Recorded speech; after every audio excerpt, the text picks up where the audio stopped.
महारास किया है।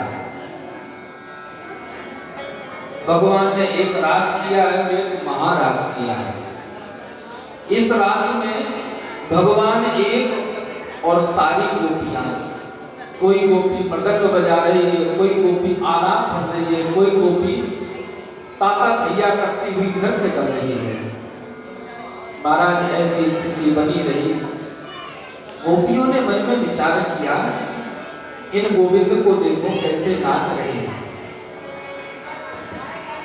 इनको परब्रह्म परमात्मा साक्षात नारायण कहा जाता है। जन्म जन्म मुनि जतन कराही अंत राम कहे आरोप नाही। योगियों के हृदय में बड़ी बड़ी तपस्या करने के बाद ही आते हैं। वो भी गारंटी नहीं है आते हैं कि नहीं आते हैं, लेकिन इन गोपियों के साथ में ऐसे नाच रहे हैं जैसे कोई कामी पुरुष अपनी स्त्री के प्रेम में नाचता घूमता रहता है, कामासक्त होकर के नाचता रहता है। गणेश महेश दिनेश दिवाकर ध्यान धरे पर पार न पावे। छोहरिया छछिया बर छाछ पे नाचे नचावे। गोपियों को अभिमान हो गया, देखो तो ये कैसे कामासक्त होकर के हम सबके बीच में जैसे हम नचाती हैं वैसे ये नाच रहे हैं। ऐसे भी कोई परब्रह्म होते हैं, ऐसे भी कोई भगवान होते हैं, कामी पुरुष की तरह ये नाच रहे हैं। देखो भाई, किसी व्यक्ति का बहुत सम्मान करो ना तो फिर वो व्यक्ति समझ जाता है कि हम तो हम ही हैं। फिर वो व्यक्ति उसके सम्मान का दुरुपयोग करने लगता है। तो भगवान के भी आज प्रेम का गोपियां दुरुपयोग करने लगे। तो भगवान उसी समय अंतर ध्यान हो गए। तासां तत् सौभगपदं वीक्षमाणं च केशवः प्रशमाय प्रसादाय तत्रैवान्तरधीयत।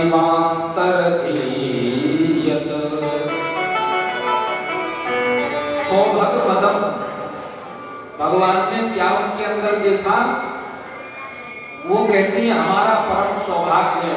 तो सौभाग्य तो ठीक है, पर सौभाग्य के बाद उसका मद हो जाएगा, ये इसको अहंकार कहते हैं। जैसे नारद जी महाराज को हुआ था। नारद जी महाराज ने कामदेव को जीत लिया और जीतने के बाद भोलेनाथ बाबा से कहा, पर सहित अभिमान, अभिमान उनकी वाणी में झलक रहा था। तो भगवान तो किसी का अभिमान रहने नहीं देते। इन गोपियों को भी अभिमान स्वभाव, अभिमान हो गया, अहंकार हो गया कि हम तो बहुत, इनके लिए इम्पोर्टेंट हो गई। अब तो महाराज भगवान वहां से अंतर ध्यान हो गए और जैसे ही अंतर ध्यान हुए कैसी गोपियां व्याकुल हो गई। गोपियां महाराज यमुना के किनारे आकर के गोविंद को ढूंढती हैं। गोपियों की स्थिति ऐसी हो गई है कि अब गोविंद के बिना रहा नहीं जाता। गोपियां तुलसी जी से पूछती हैं वृंदावन में, यमुना जी से पूछती हैं। उसी प्रकार से स्थिति हुई जैसे राम जी महाराज जब रावण किशोरी जी को हरण कर ले गया तो राम जी पूछ रहे हैं, एक मृग मधुकर सैनी, एक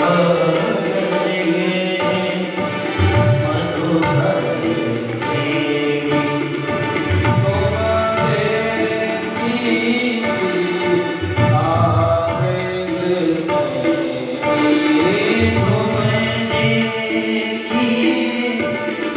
Oh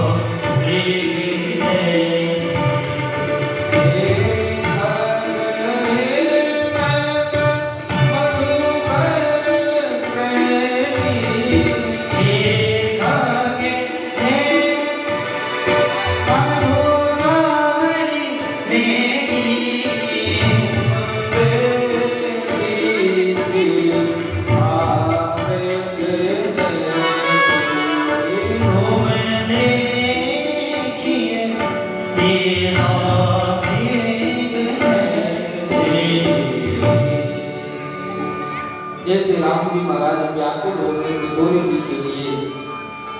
तो राम जी महाराज तो लीला कर रहे थे, पर गोपियों के साथ में लीला नहीं है, सचमुच हो रहा है। राम जी महाराज तो जानते थे कि किशोरी जी की जो छाया प्रति है वो रावण चुरा के ले गया, पर ये गोपियां जानती हैं कि हमारा तो आज सर्वस्व चला गया, क्योंकि जिन भगवान हमें छोड़ करके चले गए हैं उनके अलावा हमारा है ही कौन। कच्च तुलसी कल्याणी गोविंद चरण प्रिय सहपालि कुलेर विभ्रद दशनस्तेति प्रयोज्यता। गोपी कहती हैं कि अरे तुलसी, तुम इसलिए प्रसन्न हो रही हो कि तुम हमारी सौतक हो, क्योंकि तुलसी के बिना ठाकुर जी रहते नहीं हैं। तो जब हमारे पास में ठाकुर जी थे तब तुमको चिढ़ हो रही थी, और जब वो हमसे चले गए हमारे यहाँ से तो तुम्हारे ऊपर जाते समय उन्होंने कराम्बुज स्पर्श किया होगा, अपना हस्त तुम्हारे स्पर्श किया होगा, इसलिए तुम प्रसन्न हो रही हो, तुम हमसे जल रही हो।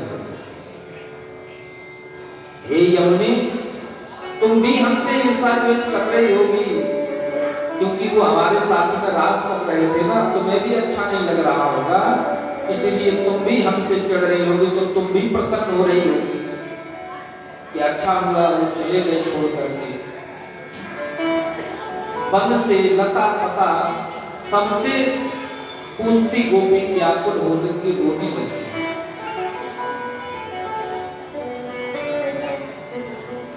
गोपियों की ऐसी दशा वर्णी नहीं जाती। एक गोपी को लेकर के गोविंद अंतर ध्यान हुए थे। श्री सुखदेव जी महाराज ने गोपी कहा है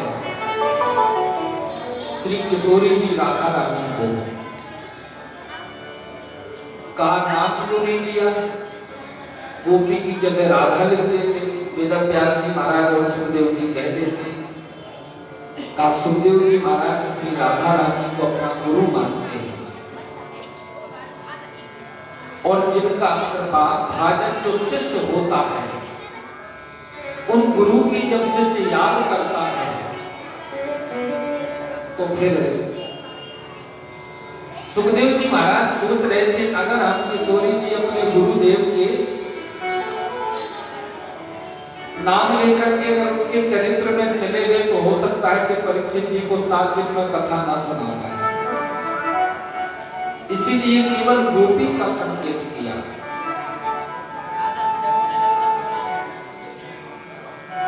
गोपी का संकेत किया और उस गोपी को लेकर के भगवान अंतर थे, वो श्री राधा रानी थी।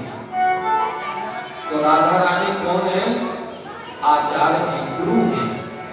किशोरी जी ने देखा कि गोविंद मुझको तो लेकर के आ गए पर अन्य गोपियों को छोड़ दिया है, तो इनका उद्धार, इनका कल्याण मुझे ही करना पड़ेगा, क्योंकि आचार्य ही अपने शिष्य का कल्याण करते हैं।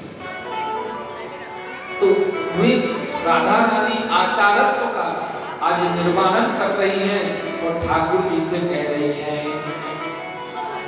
ना पाए हम चल तुम नय मात्र यत्र में मनः। मुझसे गोविंद अब चला नहीं जा रहा है। गुरुदेव पुरस्कृत होता है, माने सिफारिश का गुण होता है गुरुदेव में, ठाकुर जी में गुण नहीं होता है। हमारी किशोरी जी आचार्य हैं, तो किशोरी जी आचार्य के रूप में होकर के आज ठाकुर जी से कहती हमसे आपके साथ में अब चला नहीं जा रहा है। माने जो गोपियां छूट गई हैं, जिनको भगवान ने त्याग दिया है, जिनके हृदय में अभिमान आ गया था, उनको भगवान ने त्याग दिया पर आचार्य ने नहीं त्यागा।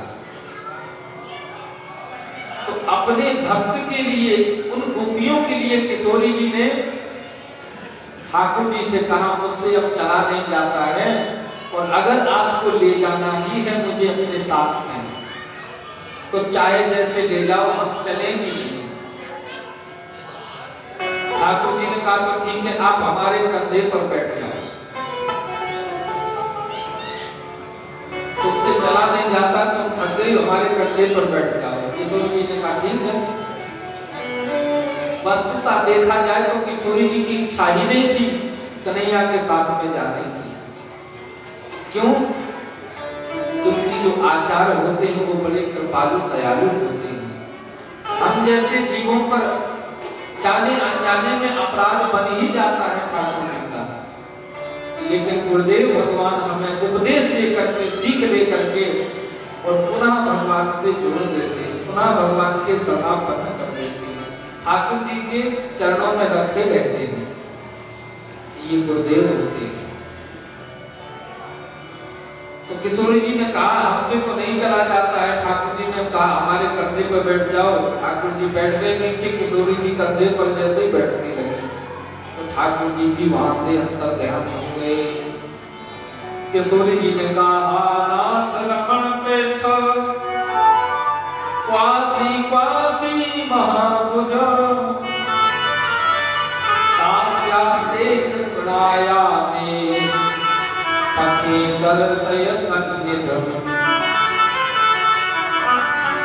सखे शब्द का उच्चारण किया यहाँ पर। सखे वास्तव में जीवात्मा और परमात्मा दोनों ही। जीवात्मा कौन है? गोस्वामी जी तुलसीदास जी महाराज चौपाई में बताते हैं, ईश्वर अंश